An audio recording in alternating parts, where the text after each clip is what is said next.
Okay, hi everyone.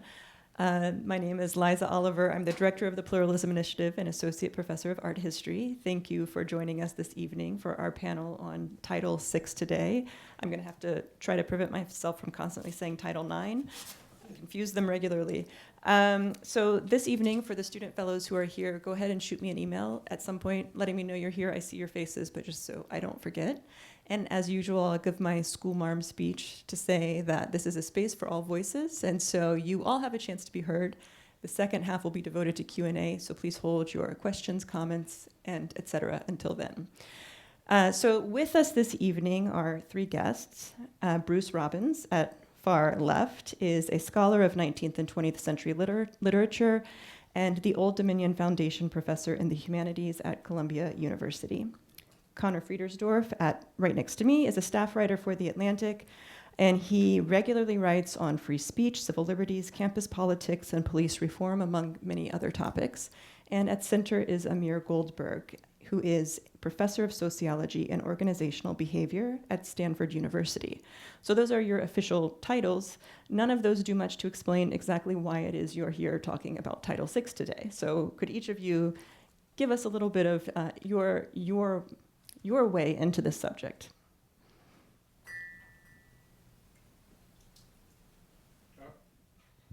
I'm supposed to start. Anybody. It's a free-for-all. I have a lot to say about involvement in Middle East politics for 25 years or so. So that's one answer, but the more immediate answer is that charges were brought against me in last year after the Colombia-Gaza encampments. And boy, oh boy, do I have lots to say about that. There is nothing so boring in the world as people talking about the details of the charges against them.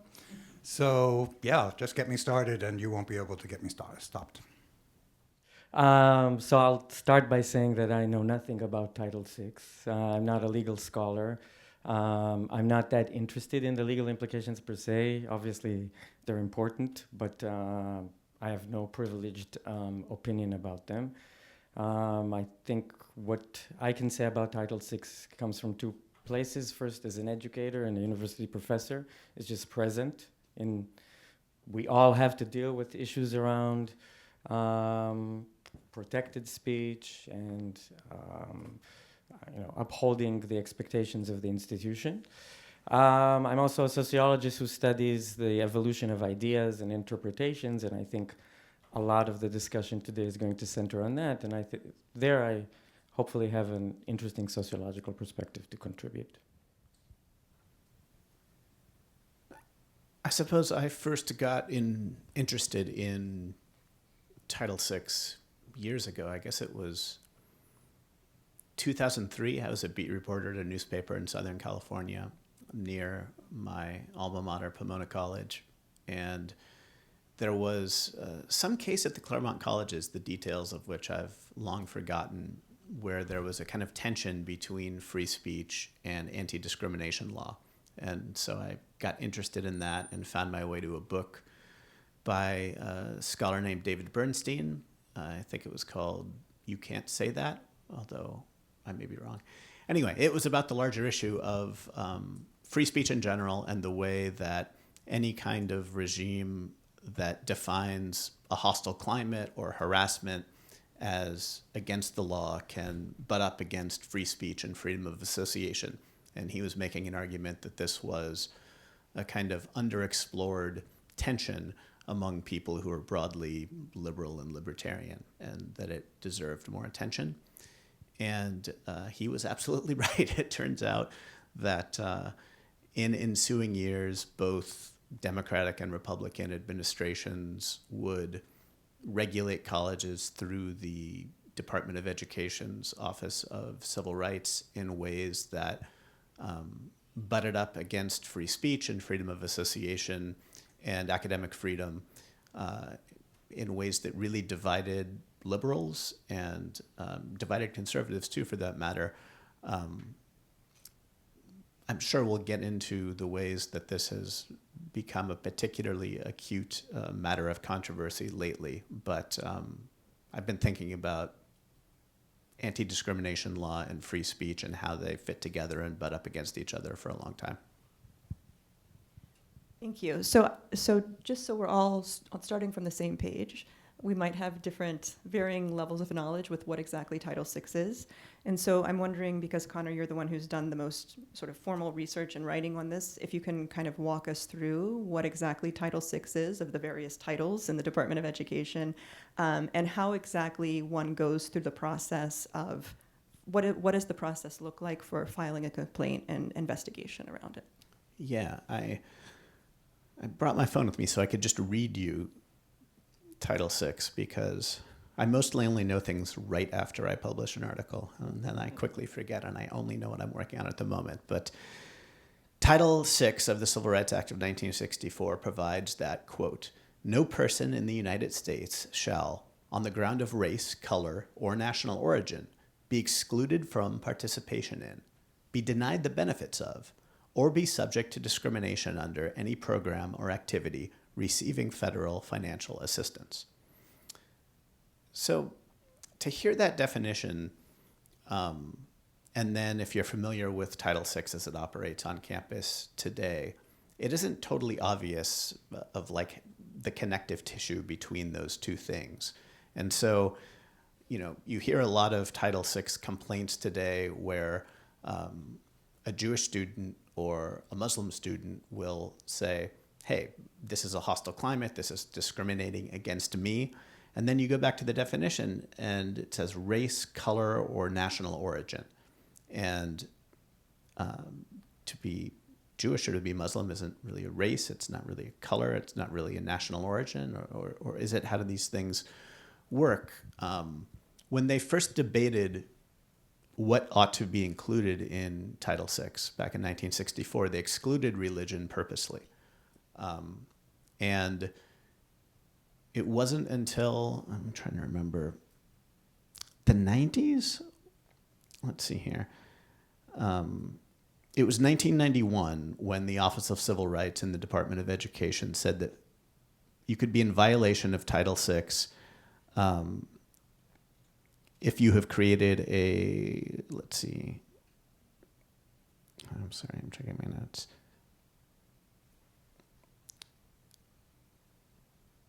Okay, so it was 1991 when the Department of Education said you could be in violation of Title VI if you're creating a hostile climate.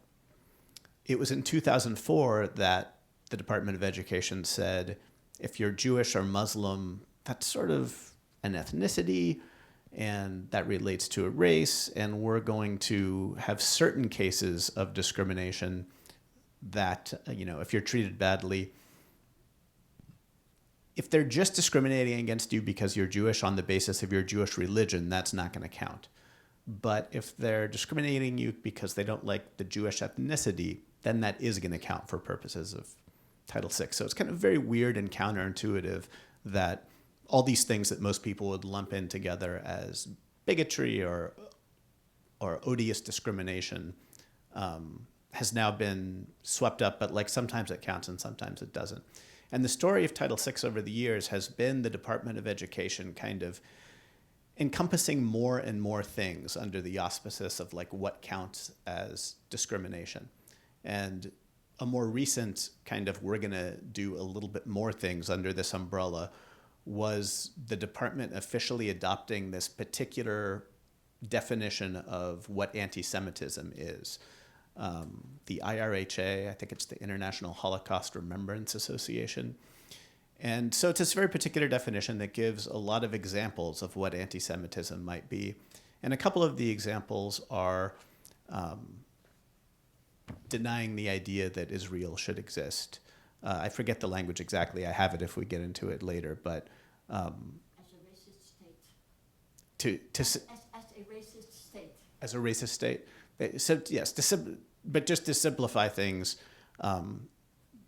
there are certain parts of this definition that very much butt up against the argument about Israel and Zionism and what you can and can't say without being discriminatory. The other bit of background that's maybe useful is many of you might be familiar with Title IX and the way that the Obama administration began to force it on college campuses. And so this is about sex and gender discrimination. And the Obama administration's Department of Education's Office of Civil Rights put out what's called a Dear Colleague letter telling colleges, you'd better do these things if you don't want us to investigate you. And the Obama administration's guidance caused colleges all over America to hire large bureaucracies of administrators to investigate complaints, to try students who are accused of sexual misconduct or other things that could be related to Title IX. And it created these kind of administrative bureaucracies within colleges that had a particular relationship to risk and what it meant to protect the college from losing its federal funding.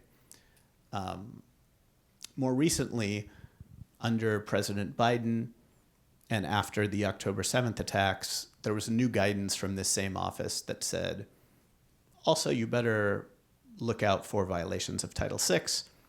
And these same bureaucracies at many colleges that did Title IX, they were kind of already in place and already had standard operating procedures and ways of investigating things.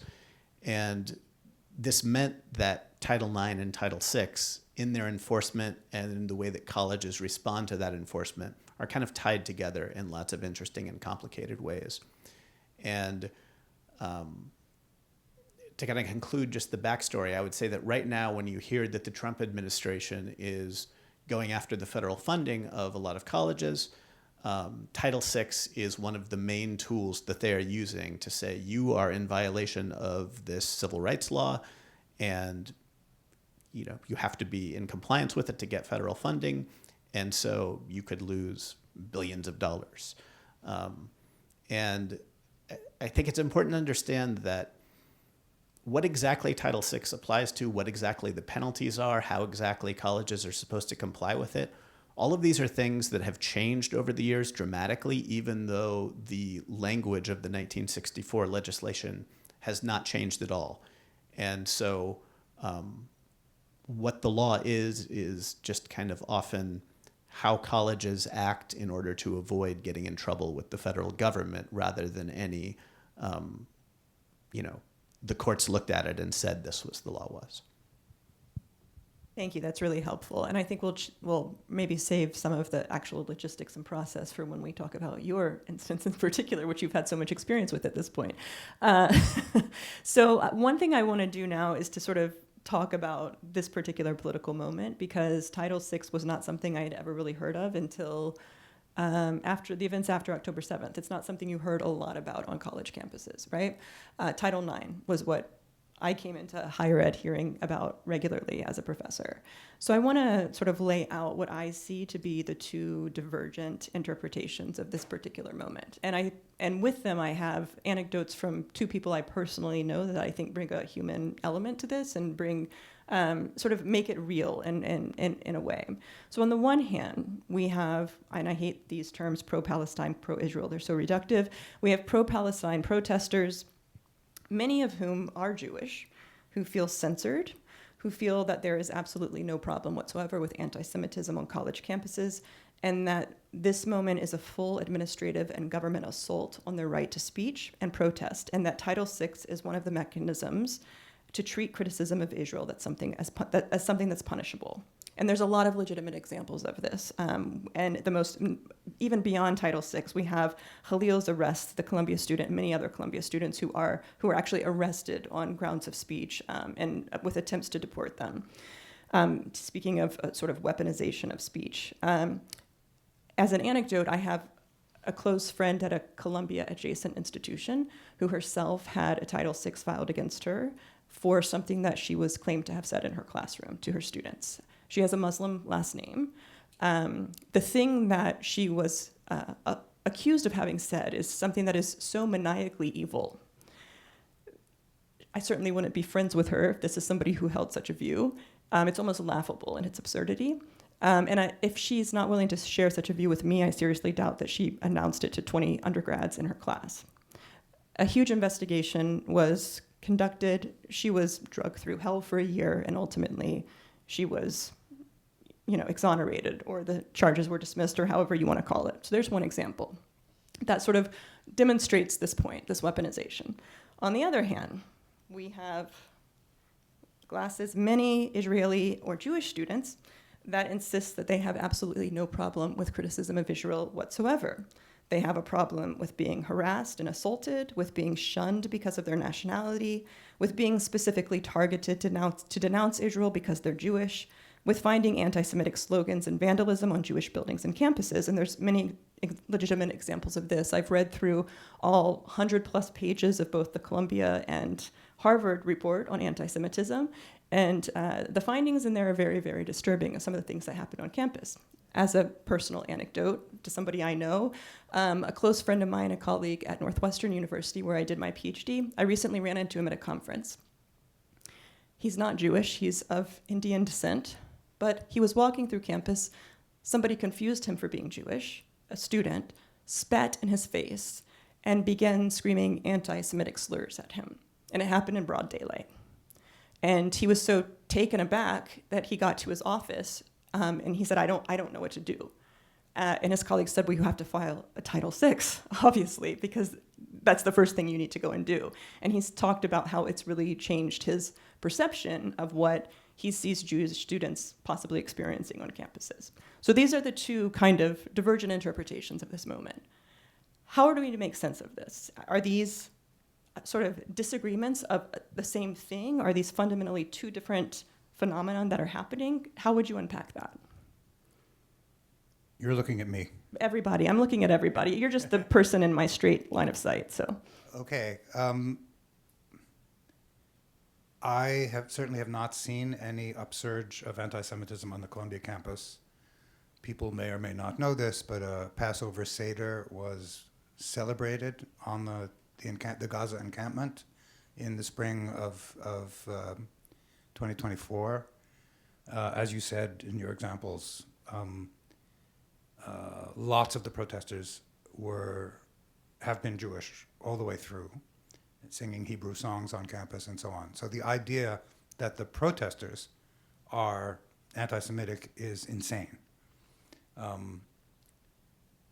To the extent, anti-Semitism has been with us for a long time, and I assume that some of it exists everywhere. To the extent that there's been an upsurge, I would say, this is just me, but maybe because I'm old enough to remember what it was like to be an American traveling abroad during the Vietnam War, during Operation Rolling Thunder, when tens of thousands of Vietnamese were being killed all the time, civilians. It wasn't a good time to brandish an American flag. People were prejudiced against America. I personally think they were right. They weren't right to be prejudiced against me personally, and I never got spat on or anything like that. But that there was a prejudice because of what everybody knew America was doing, I think that's true. So to the extent that there's been an upsurge in anti-Semitism, I think it's because of the genocide in Gaza. That is the images of which have been visible to everybody. And that is about Israel, it's not about Jews. So that's the quick, crude answer. So I want to just follow up with you there, because I've also, followed the Columbia encampments, and a peace Seder sounds like a beautiful thing, and I would have loved to have been a part of it. It seems, though, that when a protest movement gets this big, that it's going to come in many shades and stripes. It's going to come in a lot of variations. And so while the peace encampment is one really beautiful example of that protest, there was also in the encampment the head of Columbia University apartheid divest, Kaimani James, a leading figure who said, and I quote, on camera, "Zionists don't deserve to live. Be grateful that I'm not just going out and murdering Zionists." And he later apologized and said, I shouldn't have said it. And then he later actually said, I wasn't sorry, I meant everything I said. So this is also happening in the encampment. So the encampment is not just one thing. It's comprised of a lot of individuals who bring with it a lot of varying approaches to their activism. He's a crazy person. And it's true that a certain number of crazy people are going to be attracted to a movement like that. I don't know anybody who approves of any of the things that he says. And the incidents that, there are very few incidents of anything like assault or harassment.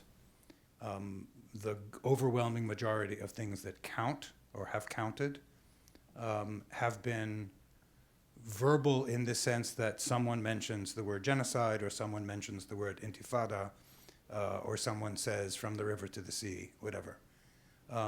That's not, to my mind, harassment or certainly not assault.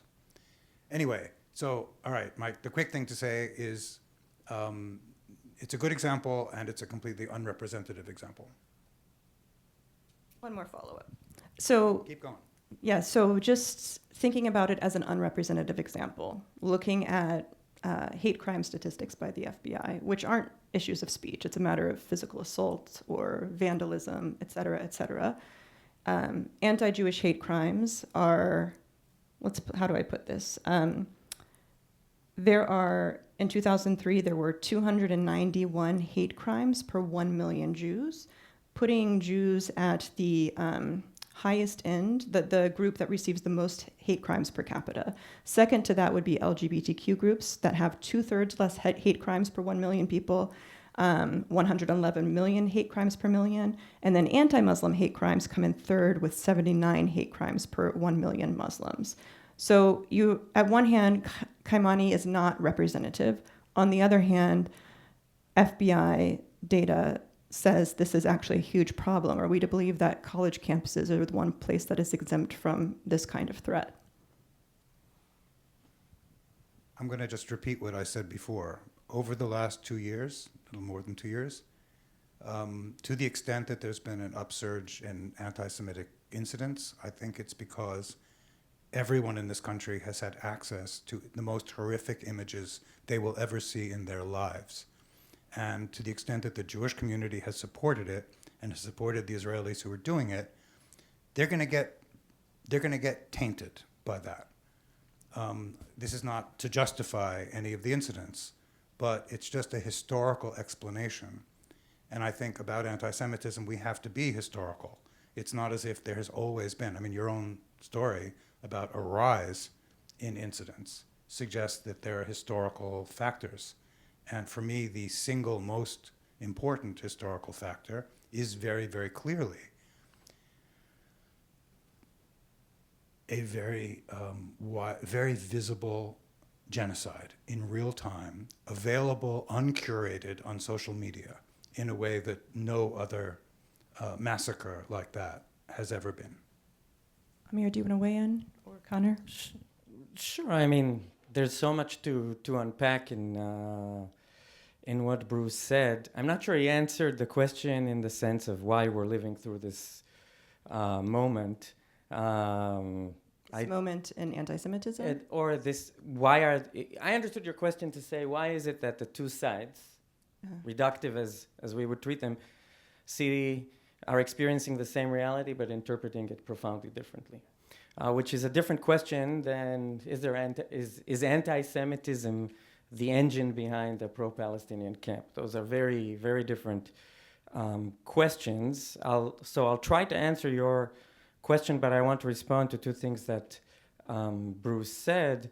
The first is that the statistics about the rise of anti-Semitic and hate crimes, anti-Semitic incidents on campuses is quite unquestionable, including at Stanford, my campus, where the report was quite definitive in the rise of anti-Semitic and anti-Israeli hate kind of incidents. I personally experienced that. A few months ago, I was kicked out of an Uber for speaking Hebrew, for example, I've been in the United States for 19 years. This was the first time that happened to me. So perhaps your experiences were statistically very different from mine. We all do motivated reasoning and infer from our experiences. As a sociology professor, I should also say,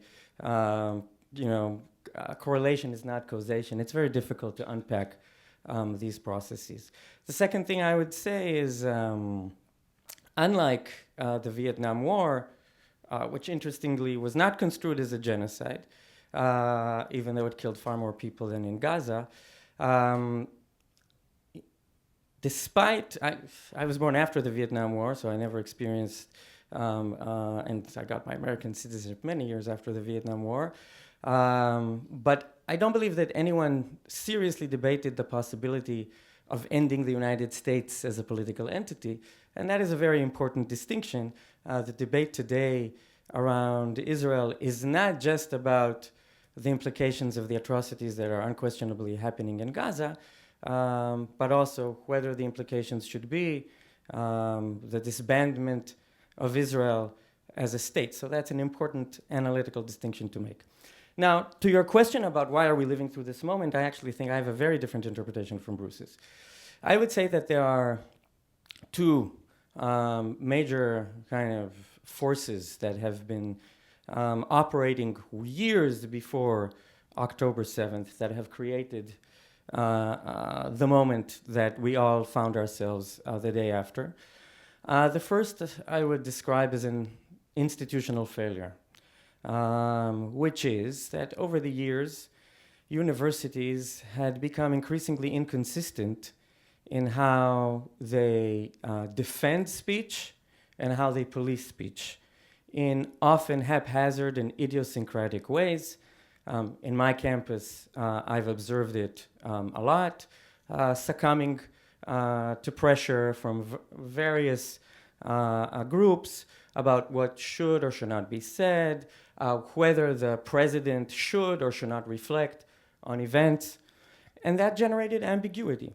It generated ambiguity around the boundaries of what is appropriate and inappropriate. And when institutions generate ambiguity, that creates the opportunity for disagreement and misinterpretation.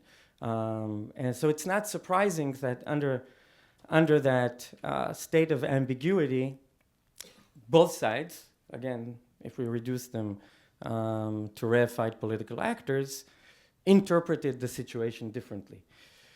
The other, which I think is a more profound process, was around the emergent kind of political culture that preceded 2023, probably for 2 or 3 decades, wherein especially on the American left, there was kind of the emergence of a political cultural discourse. I would describe it as a discourse of remediation, wherein people understood people's entitlement to be remediated as a function of their group membership and the historical kind of circumstances of those groups.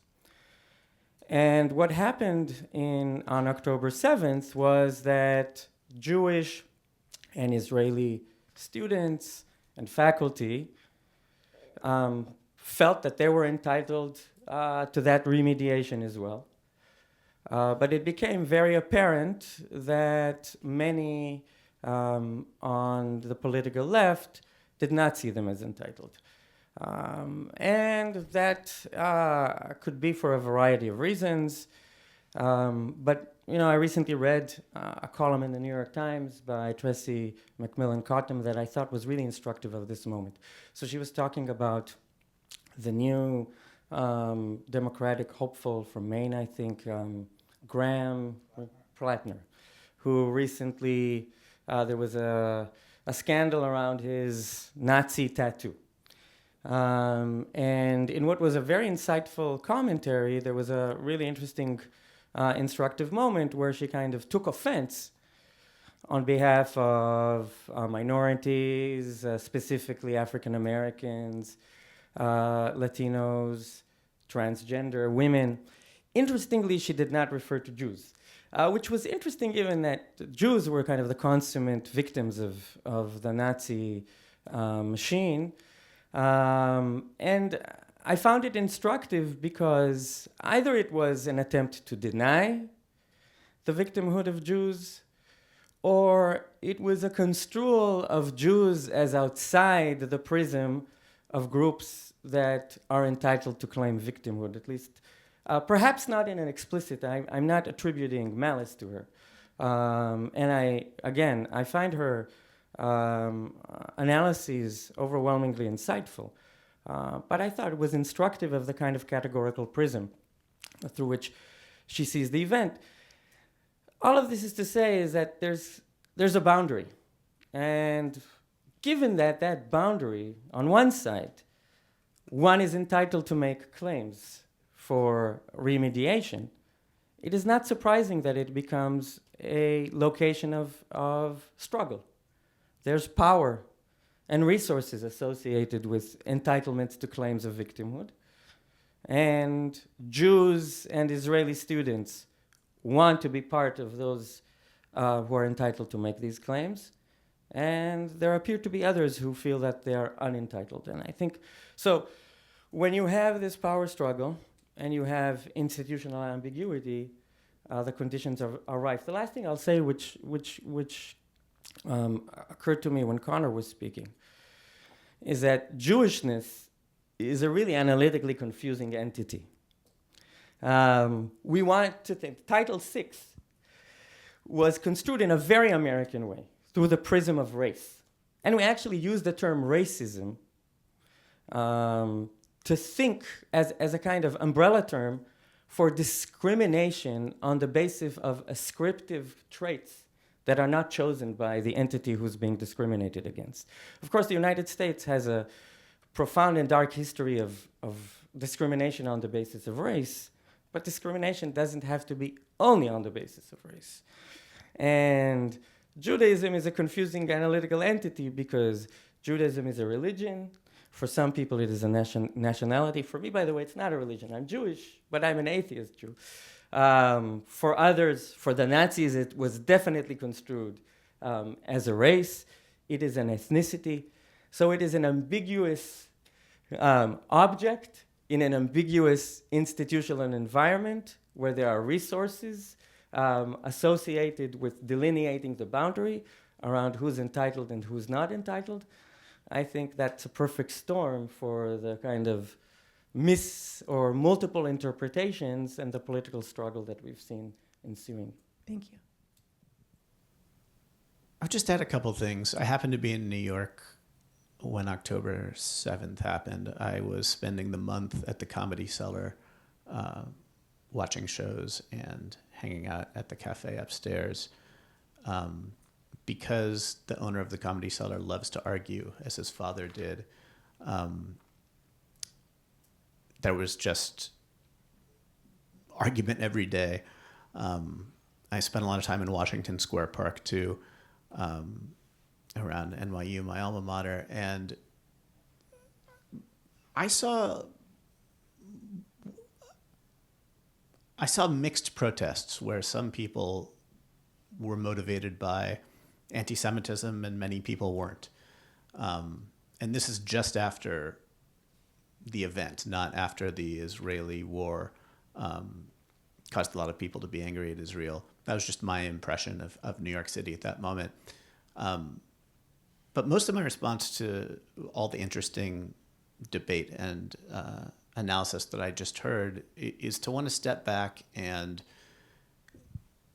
make sure we're clear that a question like, is a given protest on a quad motivated by racism or something else, doesn't necessarily tell you whether it violates Title VI or not.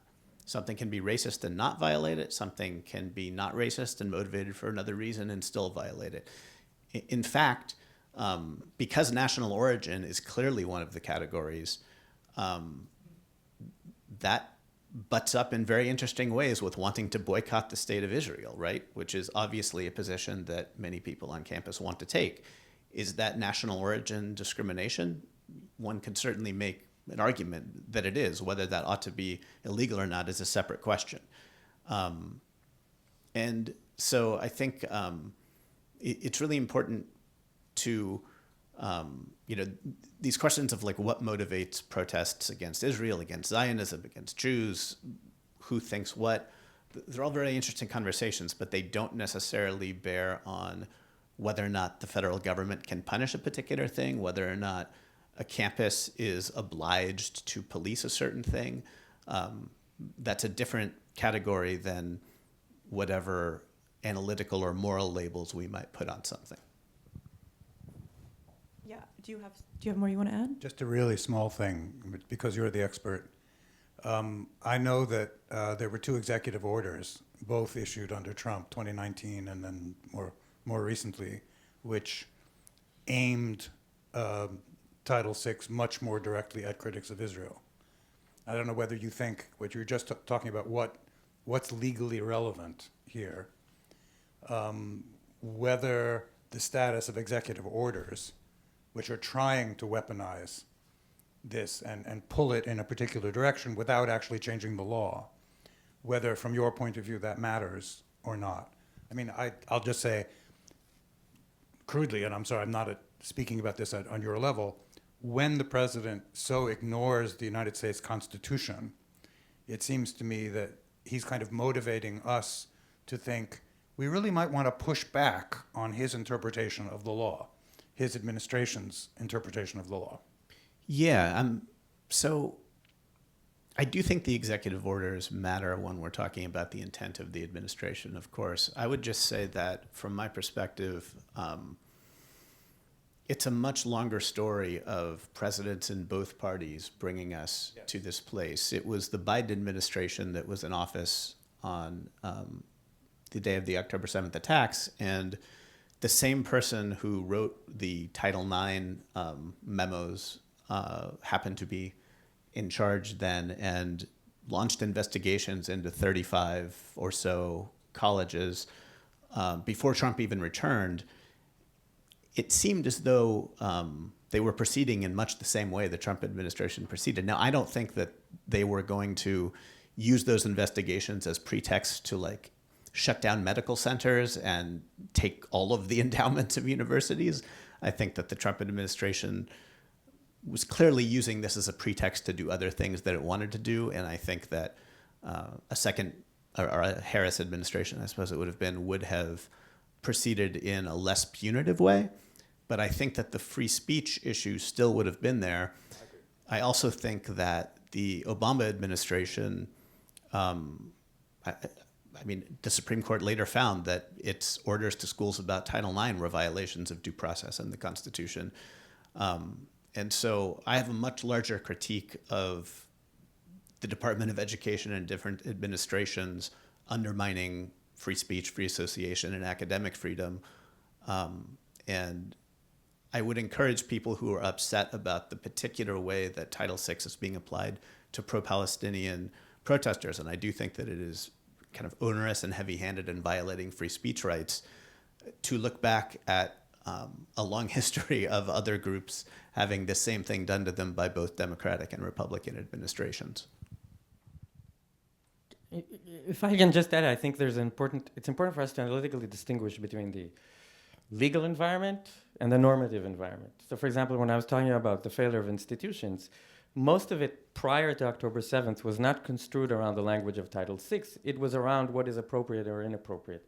So I understand that from the perspective of what the administration can pursue and how it weaponizes, and we're probably going to talk about that a little bit later, how it weaponizes Title VI, and in many cases, in order to achieve other goals, in my view, is distinct from the question of the normative environment and the day-to-day experiences that students and faculty and university employees experience on the ground. And like I said earlier, I'm no expert on Title VI.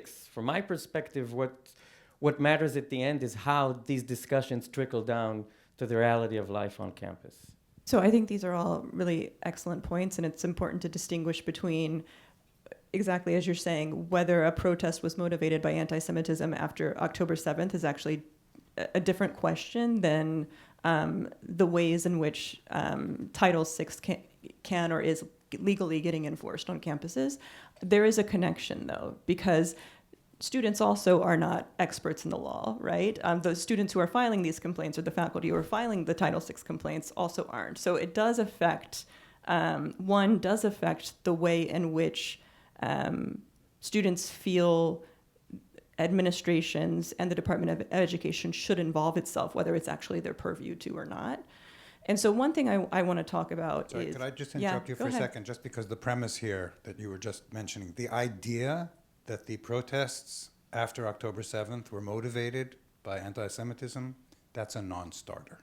I mean, I really just don't think we should be even talking about that. I'm going to talk about it, because that's what I do here. I talk about things we shouldn't be talking about. So I'm now going to go directly to that question, that non-starter. So I do want to go back to the days after October 7th, because I actually don't think it's something that's got enough attention. And I do think that it informed a lot of the fear response of the Jewish community, even after Israel began bombing Gaza. So, for example, I distinctly remember after October 7th watching the news and a protest in Chicago, and they interviewed a man, and they said, "Are you happy this happened?" And he said, "Yes." There was a sense, I'm going to finish, there was a sense, both on campuses and also in the broader public, there was either dismissiveness over what happened, excuse-making over what happened, or outright glee, which I found very, very disturbing. Now, Conor, you wrote an article where you sort of brought together a lot of the student statements made in the aftermath of October 7th before Israel's retaliation. And you kind of compiled all of these quotes of student statements for oftentimes Students for Justice in Palestine. I'm just going to quote one here that's kind of representative of a lot of what many students were saying at this time. And this is from George Washington University Students for Justice in Palestine. And I quote, this was their public statement: "Decolonization is not a metaphor. It is a tangible material event in which the colonized rise up against the colonizer. We reject the distinction between civilian and militant. We reject the distinction between settler and soldier. Every Palestinian is a civilian, even if they hold arms. A settler is an aggressor, a soldier, and an occupier, even if they are lounging on our occupied beaches." Now, when I read this statement, and I read other statements like this, it makes me cringe at two levels. One is the excuse-making for the taking of civilian life. Hands down, that's just a non-starter for me. You don't make excuses for that. Two is the absolute ignorance of the history of this conflict. And I think students in my Israel-Palestine seminar have to look at this statement and at some level go, that's a little simplistic, to say the least. So it's a combination of both ignorance of the history of the conflict, coupled with general excuse-making for the loss of civilian life that was happening across the country and certainly on campuses. And I do think that really set the tone of fear, because as Amir says, sort of Jews being excluded from a discriminated class, even though historically evidence shows otherwise, that really set a tone for fear in the Jewish community in terms of how they responded to subsequent events. So I'm curious to hear what you think about that. You're going to hear. I'm glad you asked. First of all, were there people who were happy after October 7th? What do you think? Why, if you were shat upon in Gaza for decades, and I mean the largest open-air prison in the world? What does that have to do with civilians who are living their lives? All right. Would these students have made that comment about other Americans? I'm going to interrupt you if you interrupt me. Right, you're right. That's rude of me. I will. I'm really good at it. Are you always... All right. In 1678, in this neighborhood, there was a thing called King Philip's War, called by white settlers, King Philip's War. In that war, which ended up dispossessing Native Americans of their land in this area, making it possible, of course, for Wellesley to exist, there were atrocities committed on both sides. They were absolutely committed by Native Americans, who sometimes massacred whole families in their homes. Were they right to defend their land? Don't say anything. Think about it. Atrocities were committed. There's no question. Atrocities were committed. I personally am against atrocity, and I have a lot to say. I teach about it. But I refuse to take the fact that an atrocity was committed and judge the justice of the cause based on the fact that an atrocity was committed. And that is exactly how I feel about the atrocities committed by Hamas on October 7th, 2023. The people who were happy, they were happy because a blow had been struck by the colonized against their colonizers. I can understand that. I never believe in the killing of civilians. I think it's wrong. But so many civilians had been killed in Gaza. This didn't start then. You could just go back. How many times have the Israelis mowed the lawn? How many peaceful protesters have been shot by snipers at the border?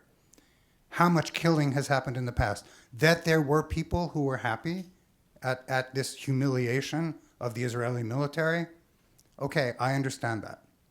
And I think you can understand it too. So, when October 7th was a moment that was, if I try to reflect on it from an intellectual distance, an interesting moment. For many years, I'm at the business school. So as a sociologist in a business school, I'm definitely construed as the Marxist. And for many years, and I still am probably, in my opinions around a variety of things, I'm probably much to the left of most of my colleagues. And I always debated them on the distinction between criticizing Israel and anti-Semitism. And I strongly believed that the overwhelming majority of criticisms of Israel are not motivated by anti-Semitism. But what happened on the days immediately after October 7th made me reconsider that point of view. It occurred to me that on the American left, you can kind of see it as comprising two ideal types. There's what I would describe as the humanistic left, which is what we normally tend to associate with the left, the belief in universal kind of human rights, inequality, kind of the traditional way by which the left has promoted itself in Western society in the post-war era. And the other side, which I would describe as the aggrieved left, which is a left that is motivated by grievance, by the dichotomous viewing of the world as comprising oppressed and oppressor, colonized and colonizer, etc. The ultimate objective of which is not universal human rights, but rather to just change the arrow of oppression. So the implication is that they're not inherently opposed to oppression as such, but they're unhappy with the distribution of oppression at the moment. What's interesting about it, about the aggrieved left, is that it uses the language of humanistic left, even though its objective is not the same. And that became apparent on October 8th. It was an easy litmus test when the victims of Hamas violence were either dismissed, celebrated. Even what Bruce said now kind of, in many ways, echoed the rhetoric of pretending to espouse the humanistic goals, but not really pursuing them. I hate atrocity, but nevertheless, I'm willing to accept it. At least that's what I read your statement to imply. And to me, I mean, it has become since increasingly difficult to tell the difference between the aggrieved and the humanistic. But immediately after the moment of October 7th, it was quite obvious. I went to the encampment at Stanford maybe a day or two after the war had begun, and I heard the chants, "We don't want 2 states, we want 48." So to me, that it was obvious for me that what the implication was that many saw this as a moment to destroy the state of Israel. Now, yes, I agree with you. If I were a Palestinian, I would probably rejoice too at this moment of triumph of Hamas and the sense of humiliation to who I perceive my oppressor to be. When I was in the encampment in Stanford, I saw very few Palestinians there. I saw many students who are American who had not, I think the term used was shat on,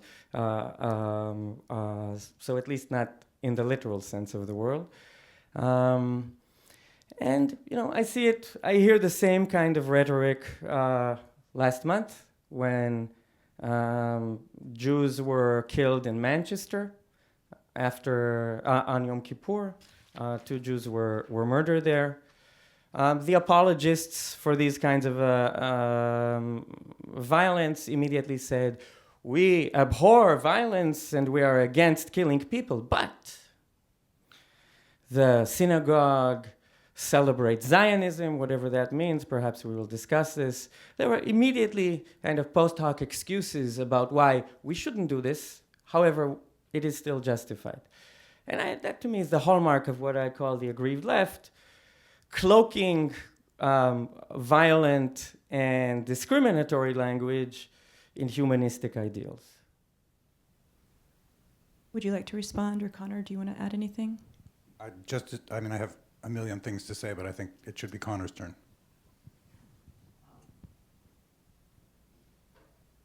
I would just like to disentangle 2 different questions. One question is, can we understand the reaction to something that we might profoundly disagree with or agree with, for that matter? Can we understand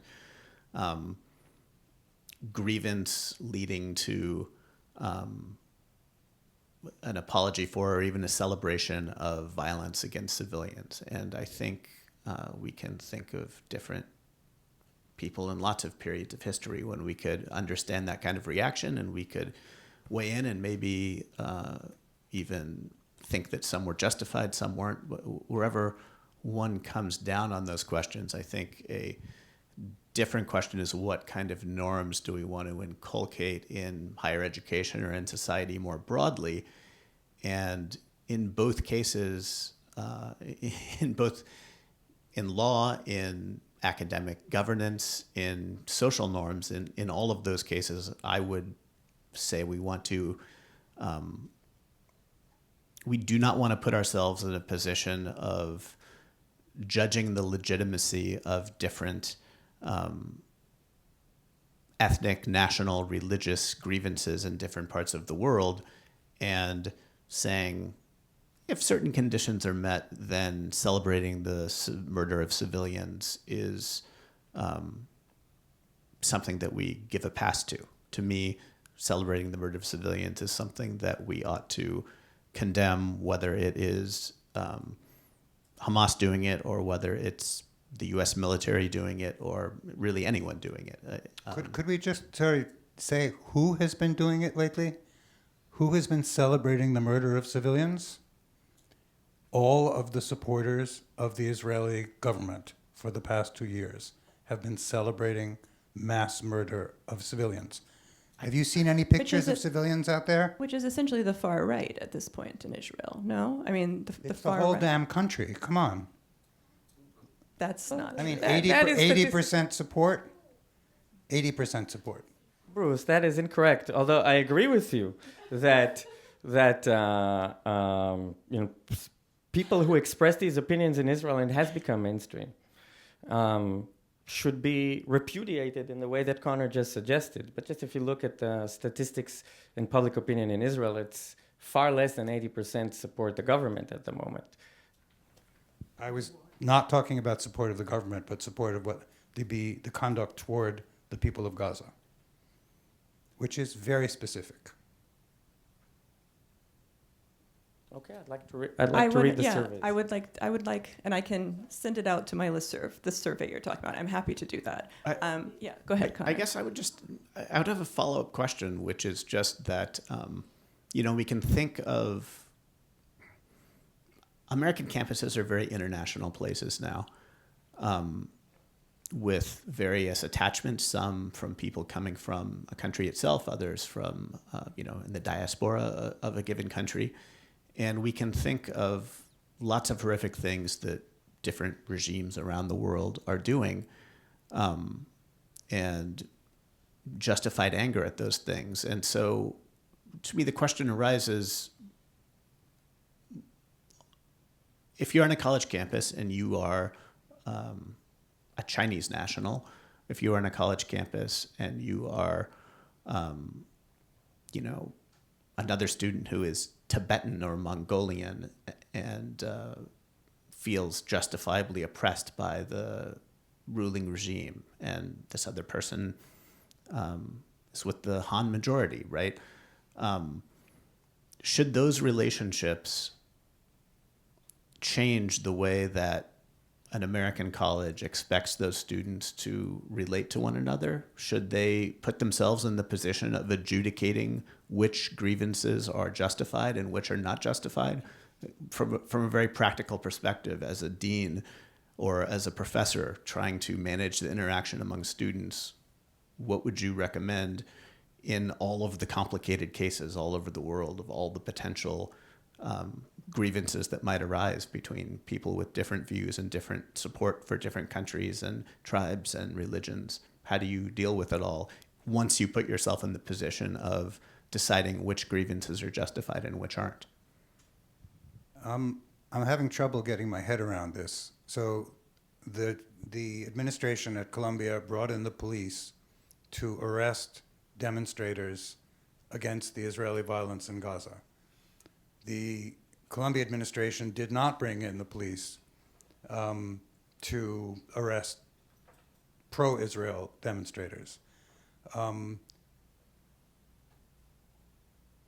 There's been, according to the surveys at Harvard and in other places, there has been more fear among Muslim students than among Jewish students, or at least as much. You don't see task forces like at Columbia mandated to talk to Muslim students about how scared they feel on campus or what the consequences have been for them in the job market, the ways in which they've been doxxed, and so on and so forth. It has been very, very one-sided. To the extent that the administrations have done things, they have taken sides. The most astonishing thing for me, and I'm sorry, I'm probably on my own in this, was a statement by our interim president who said she would not talk to QAD, that's the big undergraduate student organization that was behind the encampments, because she would not talk to any organization that supported violence. I did a real double take. She was spending all of her time talking to people who supported violence, but she was spending her time talking to Zionists who supported violence. And it was only the students that she wouldn't talk to, because supposedly, which is actually not true of this group, I mean, there were a few, but it was not representative. So how is it possible for a sentient being in an administration to say, we won't talk to people who support violence, when she is actually taking the position of the supporters of Israel, which is killing hundreds and hundreds and hundreds and hundreds of people every day? I mean, this is not exactly an answer to your question, I understand that, but it is something about how administrations have been behaving vis-a-vis these issues in a very one-sided way, which probably has some kind of implication for how the students feel afterwards. I mean, I would just, to answer my own question, I would,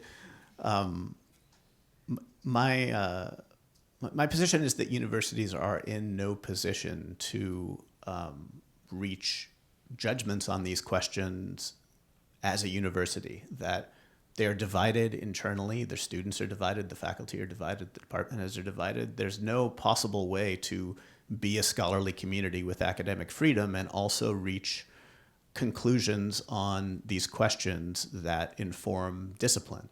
And I feel that way not just about Israel-Palestine, but about every conflict on earth. it seems untenable to me, and it seems to me as though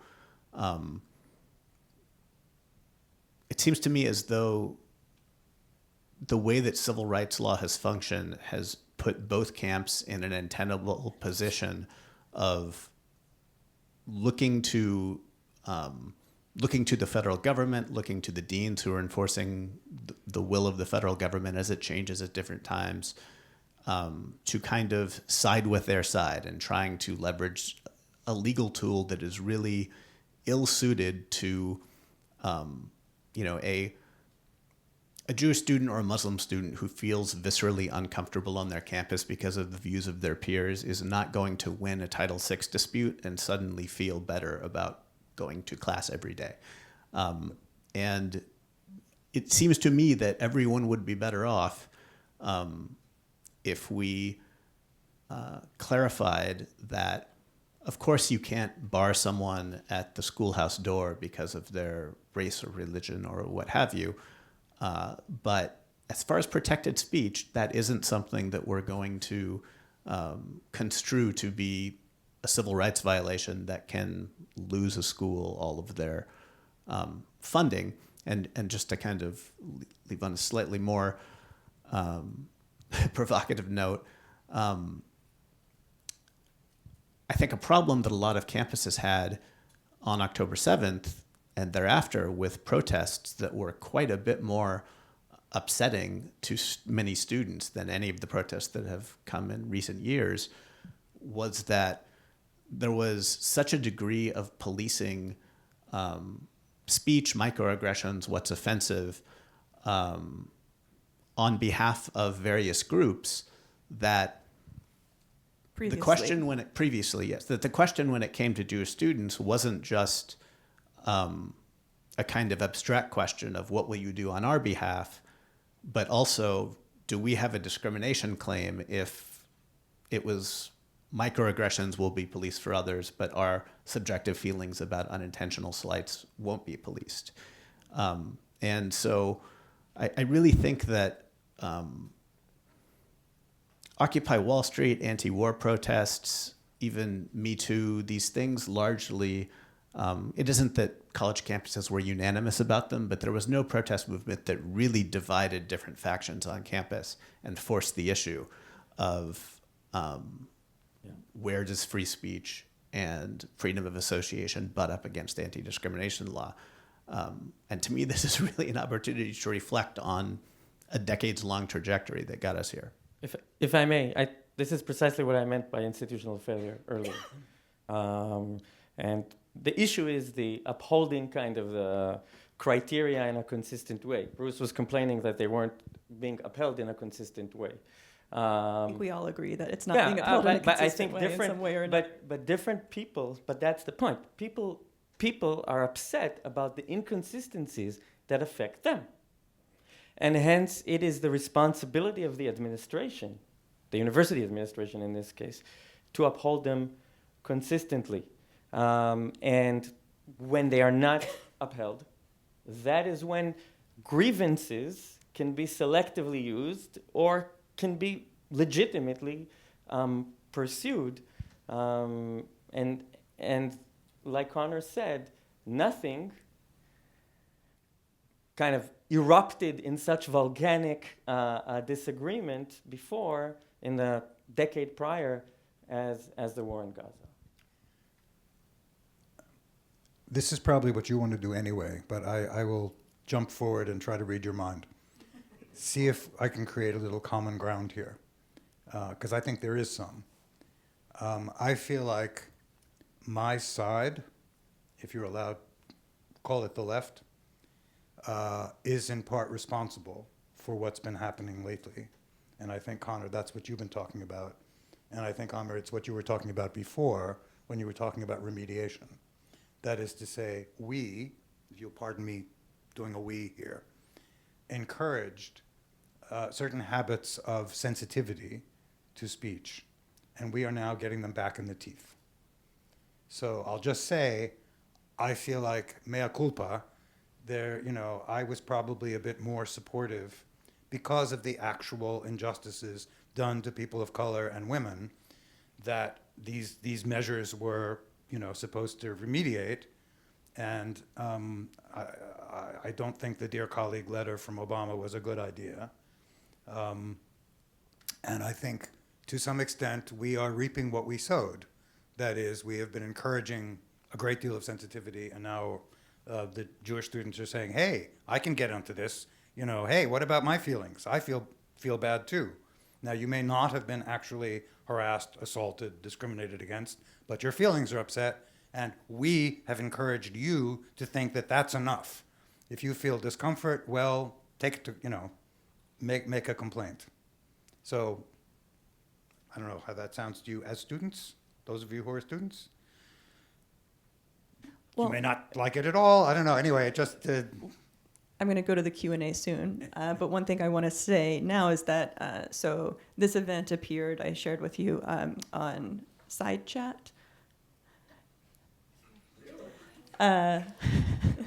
A student sent me a screenshot of, and I was actually, it was a criticism of the event. You were described as anti-free speech writers, which clearly the person did not do their research, because you are three very avid supporters of free speech. But the student was lamenting the fact that I was bringing in anti-free speech speakers, and 5 or 6 years ago, that would not have been the case. 5 or 6 years ago, I remember speakers who came in who were very prominent defenders of free speech being criticized because of this idea that free speech doesn't take into account the way that it affects marginalized communities. Free speech doesn't take into account the way that there's a power dynamic and who gets to exercise it, et cetera, et cetera. And now that that it is being leveraged against weaponized in many ways against the left through Title VI, through the Trump administration, they are all of a sudden coming around to the importance of free speech. And so in that sense, even though it was intended as a criticism, I was heartened in some ways by that criticism, by the incorrect but heartening criticism. So one thing, I think we are, I could go on forever. I have several more important questions, but I do want to, I think we've touched on this a little bit, the idea of the way that the Trump administration is seizing the moment, the way in which Title VI has, and the way it's been used is not something that is specific to Trump, that it has its origins in previous administrations as well, particularly around Title IX. And I remember also 6 or 7 years ago not being able to have very active criticisms against the weaponization of Title IX without getting a lot of pushback from the left.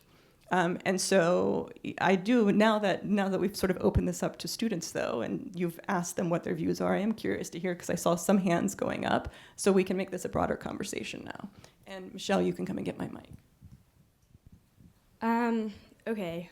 This has been very interesting to listen to in a lot of different ways, and upsetting in certain ways on both sides, everything that's been said. But I have a question for Conor, and I appreciate the way in which you've approached answering questions in this conversation. I'm curious to sort of look at the history of Title VI and how it's because it is this sort of nebulous thing that at different moments in history has been used in different manners by the government, perhaps reflecting the politics at play at the time. I'm wondering if you see any differences between the way that Title VI is being approached by institutions at this moment, and I'm curious how it was approached post 9/11, because post 9/11 there was a lot of discrimination against Muslim students, and I'm wondering if Title VI, because it feels like right now it carries more weight than it perhaps did then. And I wonder if you see any relationship between the financial and political entanglement of the US with Israel as perhaps a motivation to take Title VI a lot more seriously now than it maybe would have been taken to protect Muslim students post 9/11. Yeah, there's an empirical answer to this that I don't know, like how many investigations did the Office of Civil Rights at the Department of Education open up after 9/11. I know that they did open up investigations on behalf of Muslim students in both the Bush and Obama administrations, and that was relatively uncontroversial. And, my memory of that period, I definitely wrote articles that were about efforts to ban BDS in different places that were happening back in the aughts. And so I was kind of aware of Palestinian activism being something that the state was kind of targeting back then. I think the state of California even passed something that the California Supreme Court might have struck down. Just to say that, like, I do think that there have been organized efforts over the years to infringe on the free speech of Palestinian-aligned students in a way that is noteworthy among groups. They're certainly not the only group that's been targeted in this way, but I think they're one of the noteworthy groups that has repeatedly had their free speech rights at least had politicians go after it. The courts have been pretty good on striking things down. But to get back to Title VI in particular, there was this really weird aspect of it where the Obama administration's approach to Title IX was really a major factor in transforming how Title VI was going to be applied, because what happened when Title IX came into being and they said, when someone comes with a complaint about sexual harassment or something like this, you have to investigate it in these ways and go through these procedures. It just literally led to the hiring of a lot of administrators inside of colleges. So there were just like more people who were doing these kinds of things and who were kind of changing the culture of colleges to a culture where just like more complaints were investigated. And in some cases, the federal government was encouraging colleges to put up posters saying, did something happen to you? Make a complaint. So like the number of complaints changed. And when the Biden administration after October 7th said to colleges, you better watch out for Title VI violations, there were already all these administrators who were like, oh, we know what that means. And our job within colleges is to do precisely these kinds of investigations. My impression is that that was the first factor that makes now feel different. And the second factor is the Trump administration,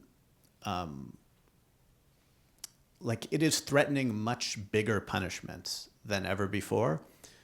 It is also threatening punishments for a thing that colleges are have a different relationship to. So like people disagreed about Title IX and how it was being carried out, but everyone is ultimately against sexual assault. On the other hand, with Israel-Palestine, people have a lot of different feelings about it. And that complicates the relationship of institutions to it.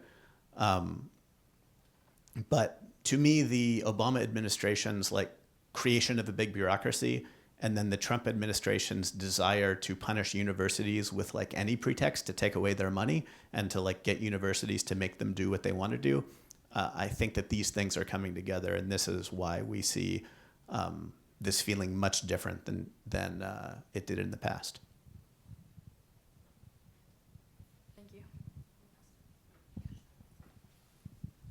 Thank you.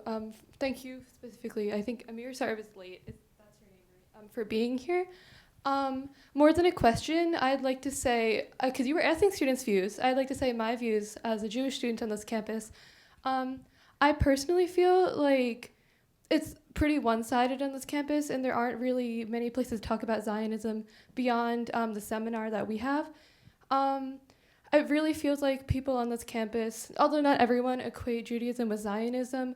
Like, for example, I thought you were going to mention, when you mentioned side chat, I thought you were going to mention this, which I've since deleted side chat because I'm done with people there. But there was an instance when Hillel was holding an event and like not related to anything, and people were like, "Oh, I don't want to go to this because is this organization Zionist?" Like they're immediately equating Jews with Zionism, and there's not many Jews on this campus, so Hillel's our only Jewish student organization here. And then another time last year when I was mentioning I was going to a Hanukkah party, and this person gave me like a look, like also there not to make assumptions, but that was a little interesting.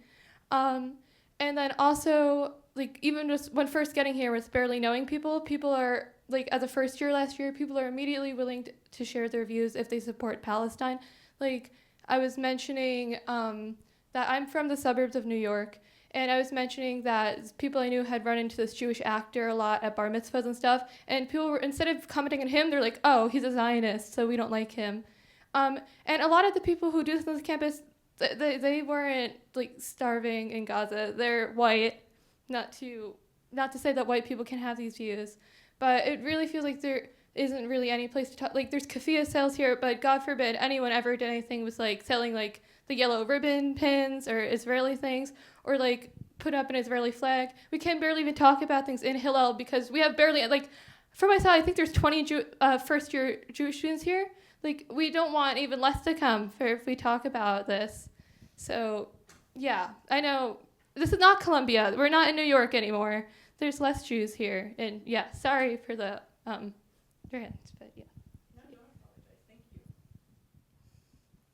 Someone else have something else to say before And can I just this is, first of all, I'm sorry that you feel this way, and I think that this is not a zero-sum game, in the sense that when people feel isolated or excluded or slighted, that doesn't compensate or cannot be traded off against the feelings of exclusion or slightness of others.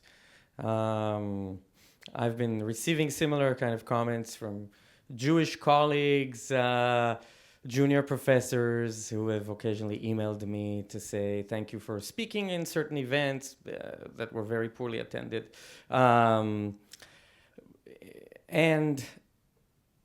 so I think that the reason that we're in this moment, and your examples I think are very consistent with a slippery slope between anti-Semitism and anti-Israeli sentiment.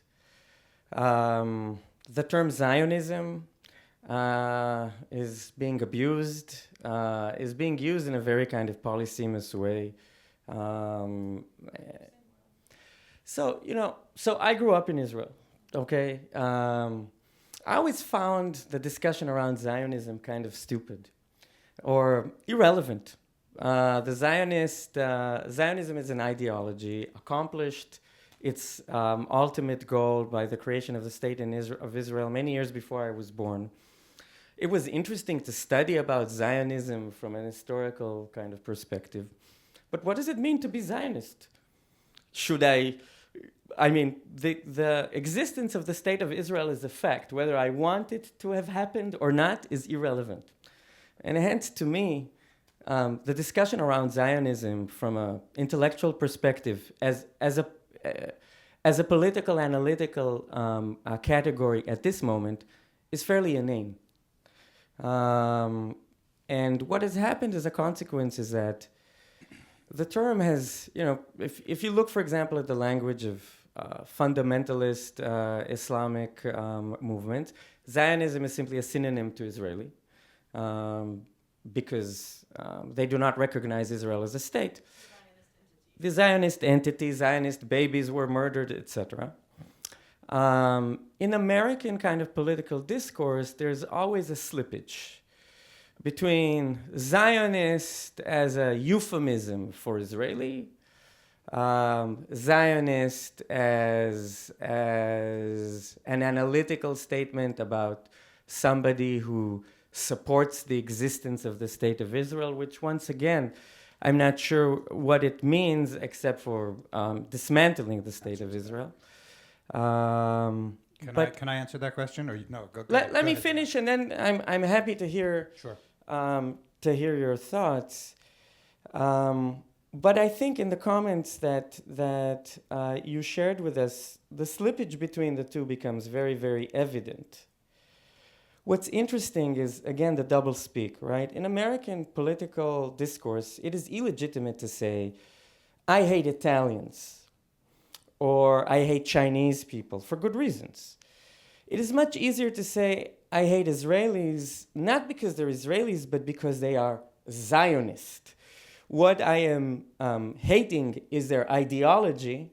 It is not who they are categorically. I think that is the kind of rhetorical moment that we're living through. So Zionism is no longer an analytical category. It's a rhetorical device to express anti-Israeli kind of Israelophobic sentiment, but to pretend that one is having an ideological debate. Now, not all of the time. And I think it's important for us to discuss the history of ideas and to discuss Zionism. But it's also important for us to see that when I just read on the way, I went on X the other day, big mistake, and there was a waitress who was complaining about rude customers, Zionists. Did she ask them for their position and the support? Obviously, she inferred that they were speaking Hebrew, and here it is a clear example of where Zionism is a synonym with Israeli. What you described is how that there's slippage, and then it becomes also a synonym with the Jewish, and that is where I think the mix between anti-Zionism and anti-Semitism becomes blurred. I'm not suggesting that everyone who expresses anti-Israeli opinions is motivated by the hatred of Jews. But I do think that in the current rhetorical discursive moment we're living through, it is often interpreted as such and acted upon as the example of what we saw, for example, in Manchester. Can I jump in for a second? You asked us, Liza, in the preparation for this, what Zionism meant to us. And I thought, I have two different kinds of answers to that. An abstract one, all right, two different kinds. One is Zionism is what it has done. In other words, it's not the abstract idea of self-determination for Jews. It's what has happened, what has been done by the people who accepted that principle and then behaved as they behaved toward the people who actually lived in the country that they moved to. So that's one thing. I think when I use the word, I think, and this is very, very different from Amir's, and I was listening for this when I heard you, Amir, and I didn't hear it. Zionism means to me people who believe in the existence of the state of Israel as a Jewish state. As a Jewish state means that Palestinians will be second-class citizens.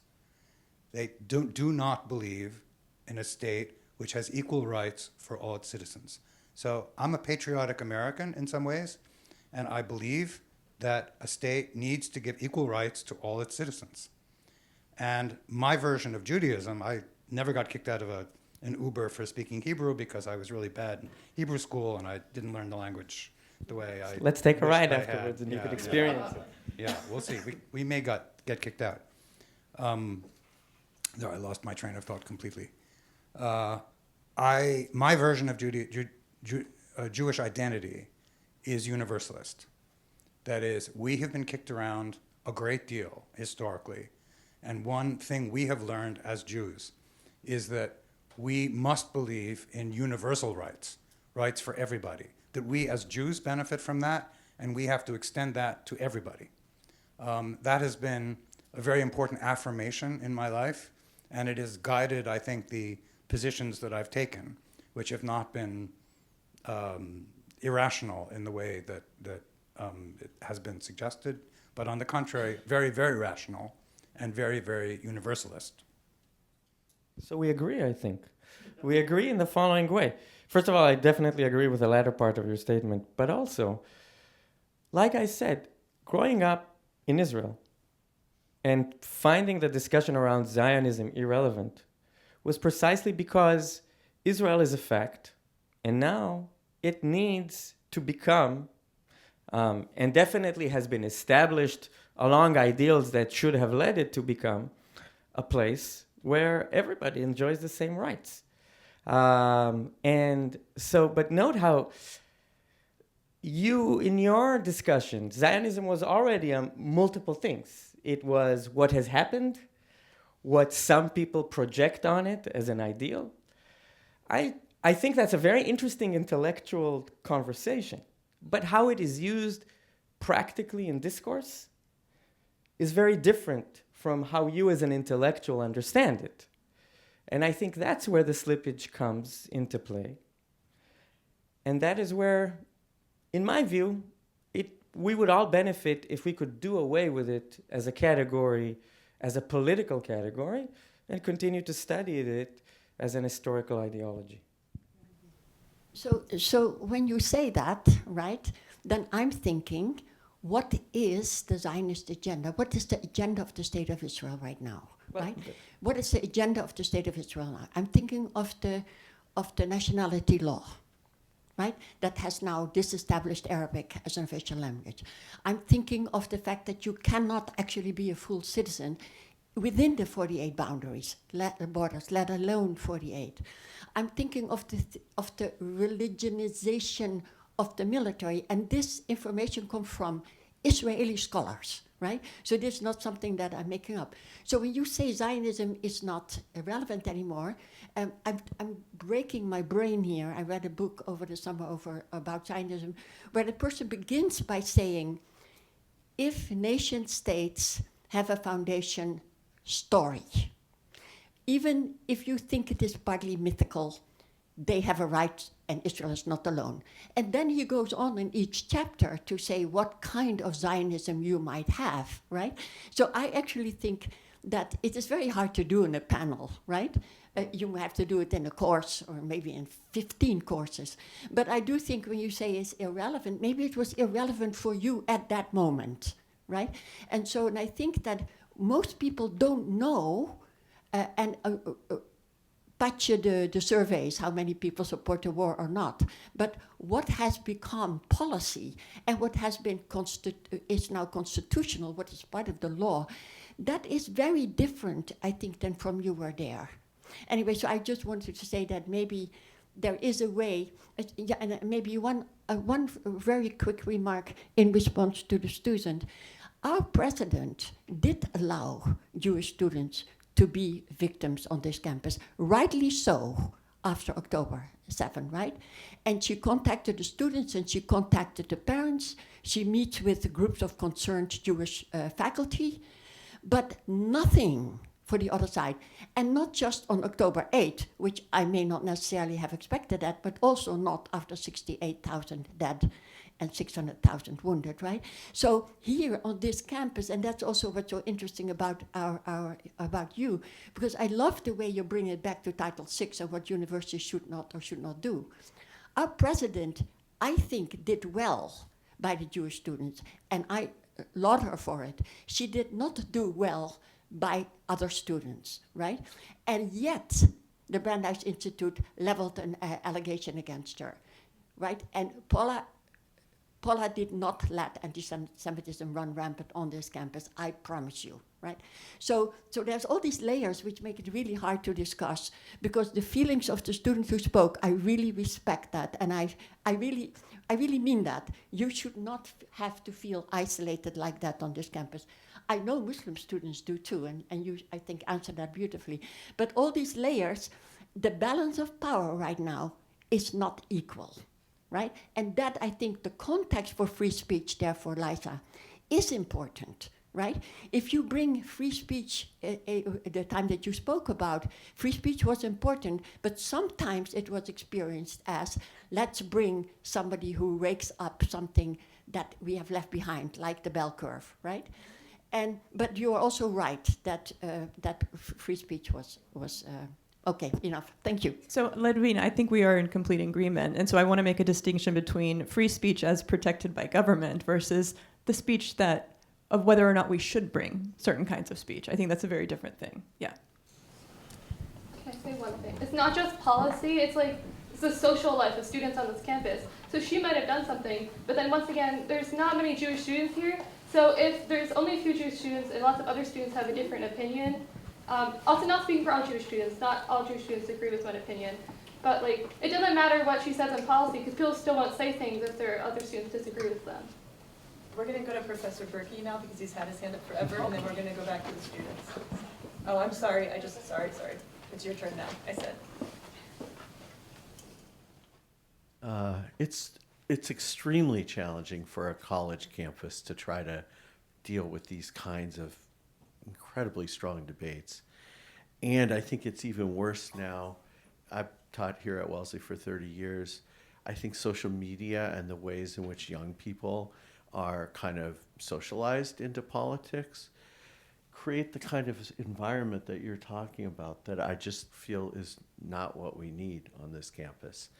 So we have this huge task of trying to figure out a way to talk to each other and have productive conversations and to make people feel included.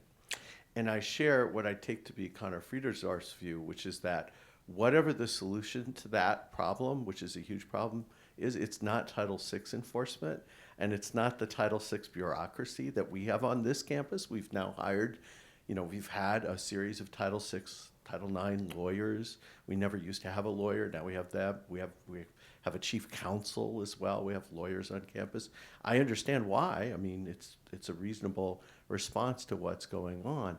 But it does have this kind of hegemonic effect on how we talk about discourse and freedom of speech, because we go to trainings and they tell us what you can say and what you can't say and things like that. And to me, that drives out what is already a hard conversation, which is how we create norms on this campus about how we treat each other, not just in the classroom or an event like this, but in social life. And it's obvious that whatever Title VI was meant to do, it's not solving that problem at all. So I guess my question to you is, do you have any sense of what, let's say we got rid of that, right? What would we create, or how would we go about creating a more productive or helpful campus environment? How would we create a set of norms and rules that would work for us? Thank you. The Pluralism Initiative. And with that, I know there's a student. Do you guys want to take that? It's a very complicated question. We've established this is all very complicated. Broadly speaking, I think it would be good for most institutions of higher education, and I don't know Wellesley very well, so I hesitate to be too confident in any pronouncement. But broadly speaking, I think it would be good for most institutions of higher education to put a higher emphasis on letting students work out norms among themselves more and policing them with administrative bureaucracies less. Insofar as someone is going to intervene in those norms and nudge things in good directions, which I do think should happen sometimes, I would personally prefer faculty to be doing more of that and having fewer administrators. I think that the kind of administrative and bureaucratized, and some would say corporatized turn of universities has been bad for this constellation of issues and probably winds up making most students less happy than they would have been under a prior system, partly because if it seems as if you are in a new place with a bunch of peers from all over the place and you have a bunch of disagreement and you're kind of working things out amongst yourselves, and maybe sometimes you feel like you were treated unfairly, that's a very different world to be in than when you see authority figures intervening here and there and you feel like you're being treated unequally. And in my estimation, even if you have the most well-intentioned administrators in the world, they're just not going to be able to know the complex dynamics of what's going on enough to treat everyone fairly, let alone to do so while also complying with the ever-changing federal regulations or whatever. I think also the habit of mind of separating the person from the argument. There's just no replacement for that. And if you can inculcate norms so that people who really disagree also get along, that's a good thing. It's a double-edged sword because it's very good to be concerned about the world and to feel passionately about fighting injustice. And at the same time, some of the tumult I see on college campuses, I think to myself, you're here to learn, and this is ill-serving that project, and it isn't helping the project of fixing the terrible things that are going on 10,000 miles away. Yeah, I'll end there and let someone else speak. Hi, my name is Isabel. I'm one of the members of the Pluralism Initiative Fellowship. So Jordan and I, yeah, can you hear me okay? Okay. So Jordan and I are familiar with each other, so I want to say I'm also a Jewish student. I'm not providing this as like a counter argument to what she's saying, but more as just an alternative experience. So my family is quite Jewish. I was raised Jewish. And while I'm not religious, I ethnically am a Jew. I have never experienced what I consider anti-Semitism at Wellesley. Do I believe that if my opinions were different, if I were a supporter of Israel, do I believe that perhaps I would be regarded differently? Maybe. But across the many friendships that I've accumulated, not once have I felt judgment because of my ethnic identity. So when this conversation, which we've been listening to this conversation for almost 2 hours. I like to draw them out. Yeah. A large part of this conversation has been devoted to the topic of anti-Semitism, and while I believe that every group of people has the inherent right to be treated with respect, I think what gets lost in these conversations that we're holding is, the fact that I believe there to be a genocide that is currently ongoing, and we are devoting a great amount of attention. At least I understand that this room was about Title VI, this conversation was about Title VI, but I still believe inherently in having these conversations, we are losing the opportunity for discussion of the atrocities being committed by Israel. And as someone who was raised on the Jewish value of, many, but primarily I would say tikkun olam, so to repair the world, I think this is, it's a gross horror that as an ethnic community, as a people, the Jewish people have been focusing on how we have been mistreated, which, yes, of course, there have been Jewish people who have been hate crimed and killed and aggrieved, but we are paying much more attention to that than what the Jewish state is currently doing. And as a Jewish student, I believe this is what should be the focus. Now, this is obviously a controversial opinion. I don't expect other Jewish students to share it, but I think we should be prioritizing the preservation of human life. And as a people, I just don't, as within the state of Israel, I believe that there is much greater capacity for protests and I think this is what, I'm sorry, I forgot your name, person on the far left. Yes, I believe that's what you were trying to communicate. And so I just wanted to present this perspective.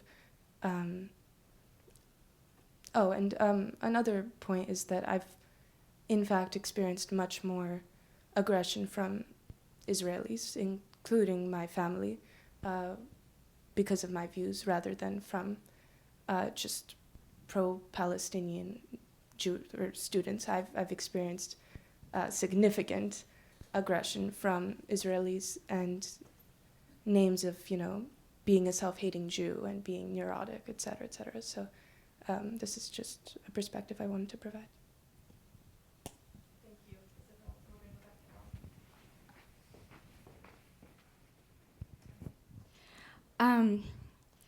Okay, sorry.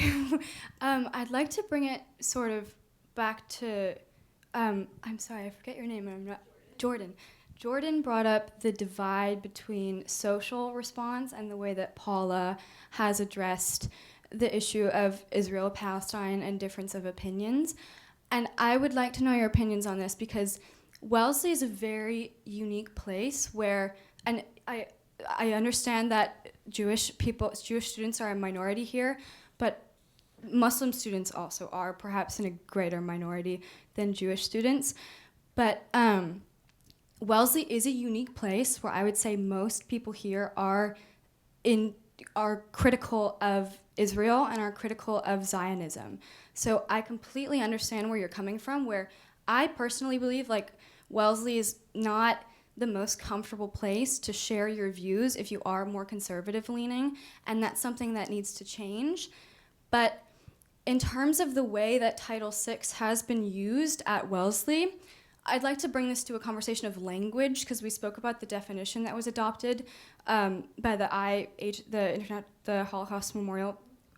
I'm sorry, I don't know the name. Remembrance Alliance. Yes, Sorry. yes. So this is very much about language for me, and I want to bring up one specific thing to Wellesley, is that when Title VI, we were made to watch a video about Title VI explaining that this was going to be a much more relevant thing on this campus, and a lot of people that I knew who had been critical of Zionism in their classes were brought to what the college called re-education sessions, which is where they met with people who were part of the religious life group on campus, and they were questioned in how their views that were critical of Israel might be interpreted as anti-Semitism.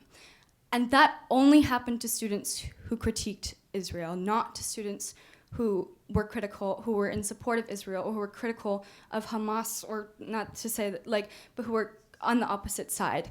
And so that term re-education was kind of damning, and it proved to me that Title VI was being wielded in a biased way.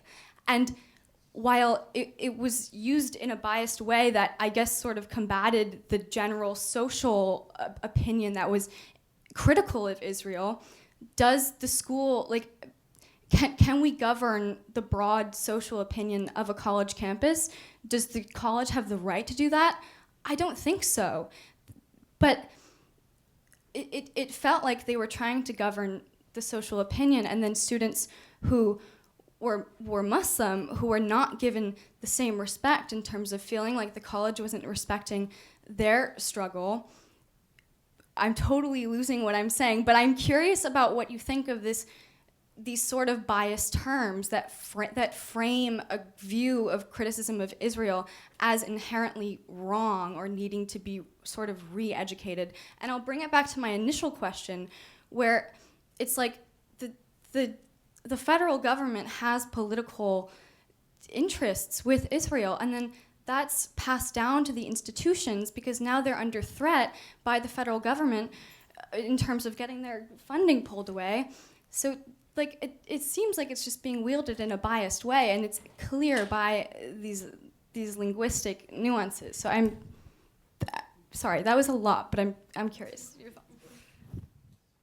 That was an expression of the institutional failure I was alluding to in earlier. Once again, I think it's very important for us to make a distinction, okay, between two things can be correct, which is that the norms, the discourse, the behaviors on campus are inappropriate, and that the experience of various people are unpleasant experiences, and that the way that the administrations of various universities, I know nothing about what's going on in Wellesley in particular, is only,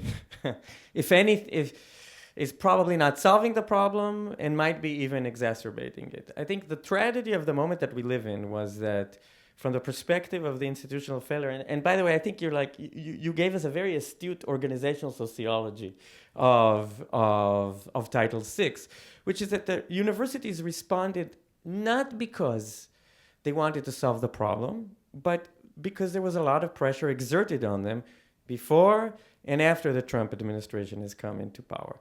And the Trump administration, at least from my perspective, is clearly exploiting Title VI and exploiting what I believe are the legitimate grievances of many Jewish and Israeli students as a cudgel to reach entirely different objectives, which are to dismantle various aspects of academia, to undercut academic freedom, a variety of objectives that are consistent with its kind of authoritarian orientation. That's a tragedy.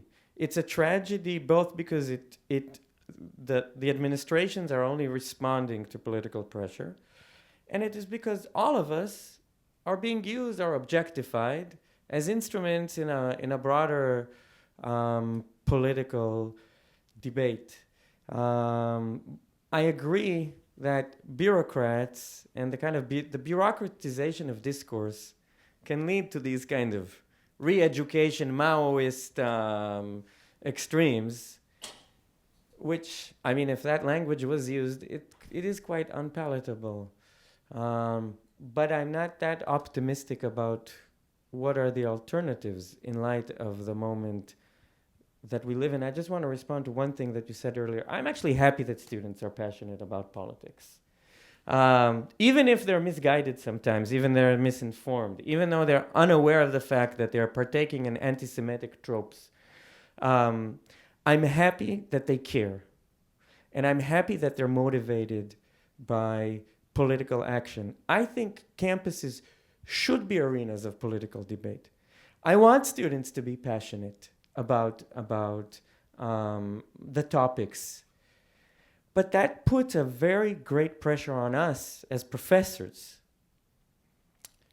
in how we use our authority in the classroom and outside the classroom, and how we create an environment that is pluralistic and where we don't exploit our authority to impose various ideological narratives. Very easily said, difficult to solve. I'm allergic to bureaucratic solutions, but at the same time, I'm not optimistic that us as faculty, I mean, we've talked about faculty meetings in our previous, faculty meetings are not enjoyable events. Do I trust us as a collective, as faculty, to solve that problem? That's where the leadership of university presidents comes into play, and they need to set norms as opposed to just implement Title VI interpretations.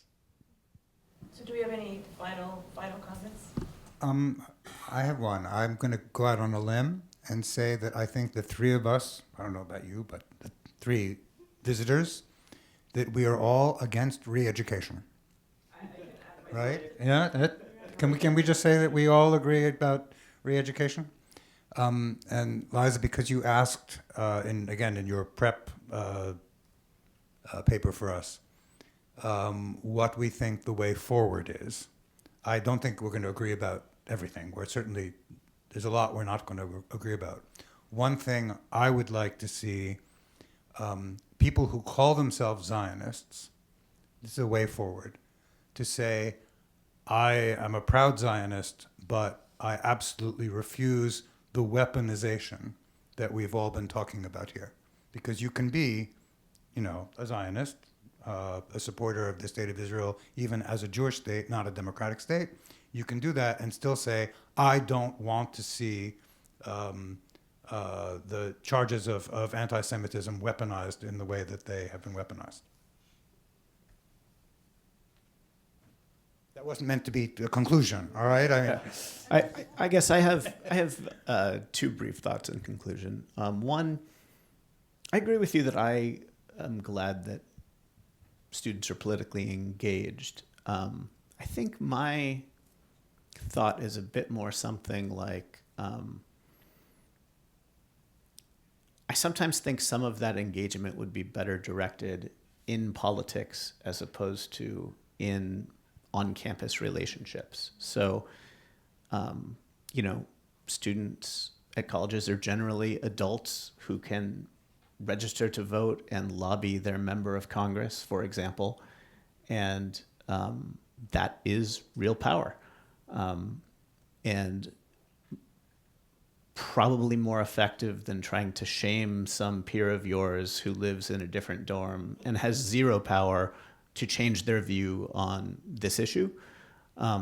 Not to say that there's no room for argument and conversation, but I think trying to learn across differences with peers is probably more effective than instrumentalizing the relationship and trying to change it. To answer your question before, Can I make a comment on this, what you just said really quick? Yeah.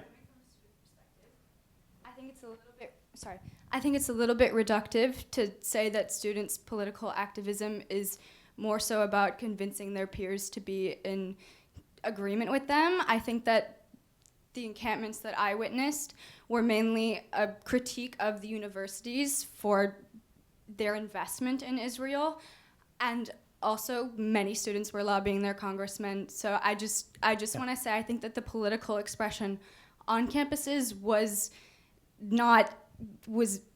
sure, there's a social element to it, of course, but it was a critique of the larger political climate.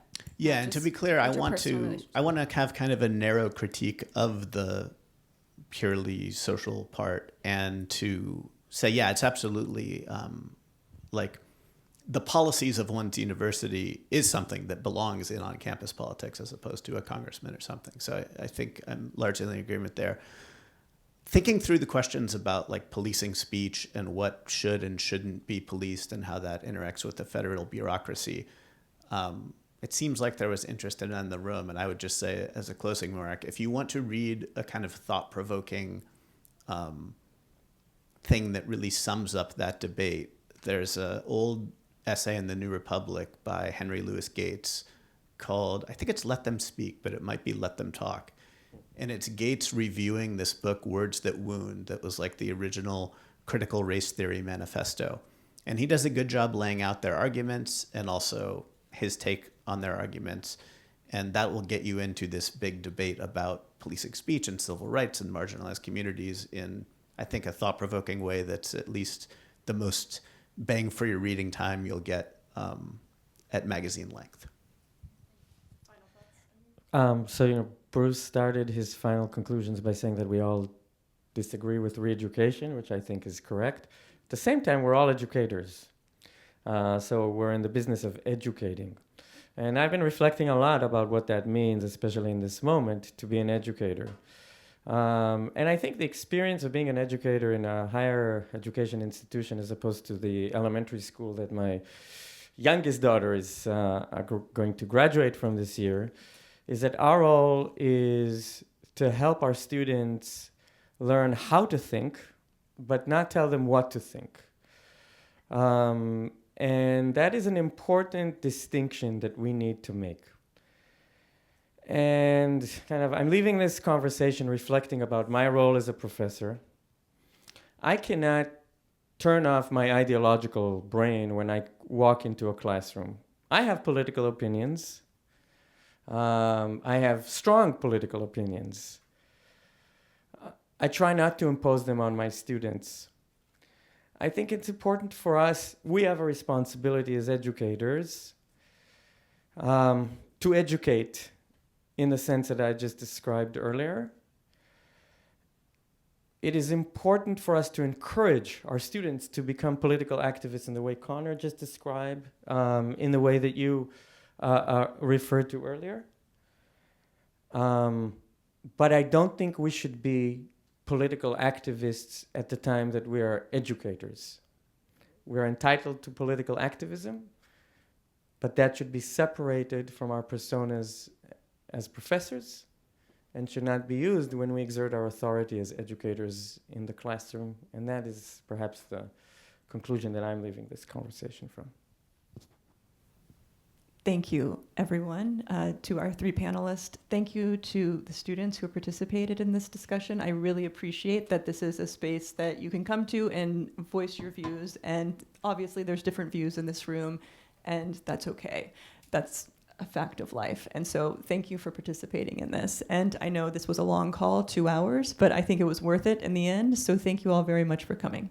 And feel free to come up and say a few words to the panelists if you have more to say.